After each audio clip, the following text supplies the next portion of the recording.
Long ago, God made a big promise to a man named Abraham. He promised to grow Abraham's family into a great nation and give them a good land to call home.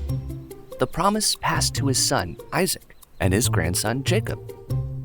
Years later, a famine caused Jacob and his family to move to Egypt, where they grew into the nation of Israel. Part of God's promise was coming true.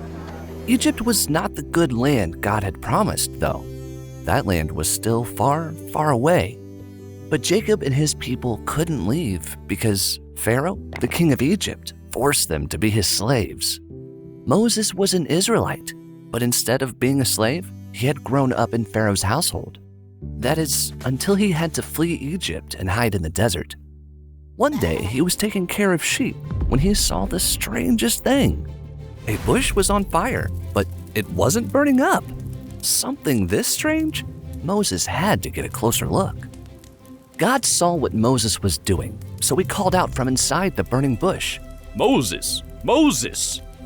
"What do you say when a voice from a burning bush calls out to you?" Moses said, "Here I am."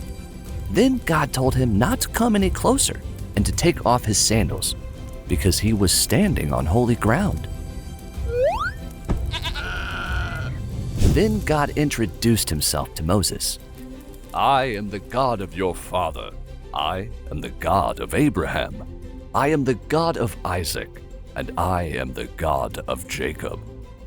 Moses became afraid to even look upon the very one who had made the big promise to Abraham. But God had an important message for Moses. He had seen how the Israelites were suffering. He had heard them cry out because of the Egyptian slave drivers. And since he cared about them, he told Moses, "I have come down to save them from the Egyptians." God was going to save his people from slavery, and he wanted Moses to lead them out of Egypt and into the good land that he'd promised.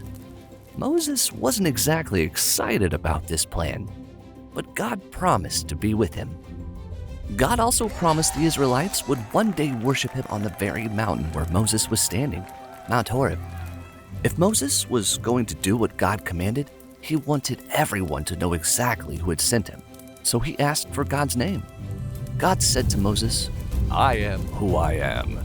Here is what you must say to the Israelites. Tell them, I am has sent me to you."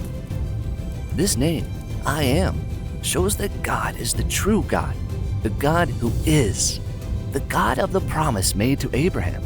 He wanted his people to call him I am for all time. God sent Moses to Egypt to meet with the Israelite leaders. Moses was to tell them how God had appeared to him and how God had seen and heard them in their suffering. Then he was to tell them about God's plan to free them from slavery and lead them to the promised land. God was going to show them that he is the God who rescues his people, and there were even greater rescues to come. Soon, everyone would know that God hears and sees his people